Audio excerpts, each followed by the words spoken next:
Christiane Olivier, je suis très heureux de vous rencontrer ici à Montréal dans le cadre d'un festival interculturel du conte. Alors vous, votre festival s'appelle le Festival des chaises longues et quand on vous connaît un peu, c'est ce que certains ont appelé un véritable paradoxe parce que vous êtes l'énergie incarnée.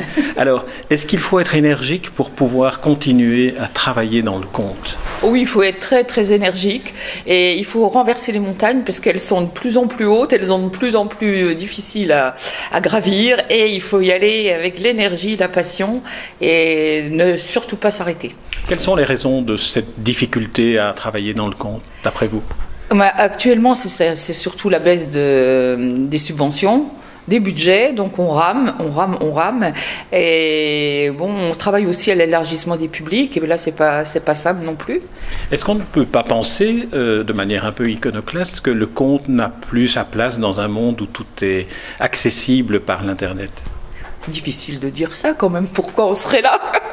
Non, le conte a toujours une présence forte et je pense qu'il faut continuer à faire rêver les gens, à les déconditionner du quotidien, à écouter les paroles des conteurs et puis pour les emmener justement vers des ailleurs.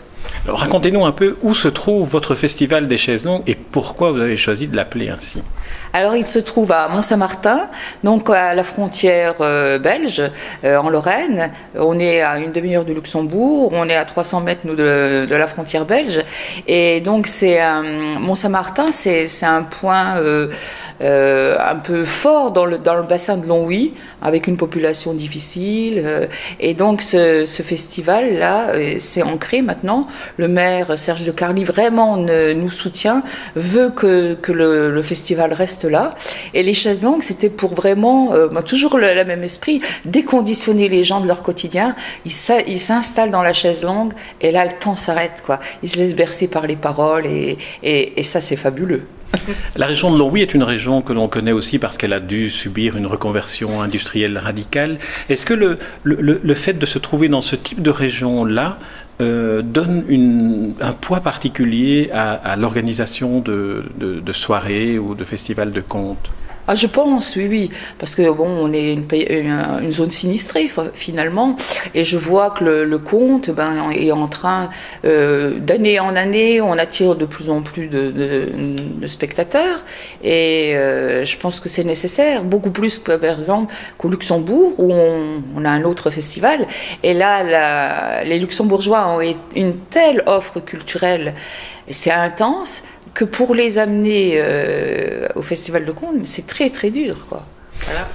Christiane Olivier, vous êtes aussi photographe. Alors on connaît vos photographies, vous sillonnez le monde presque en faisant des photographies. Est-ce que le fait de photographier vous apprend quelque chose de plus sur cet art du conte?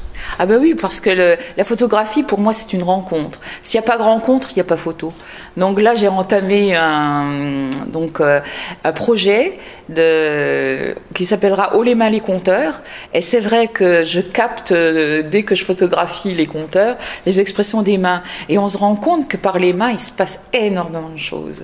Et ça, c'est fabuleux. Merci Christiane Olivier. Voilà.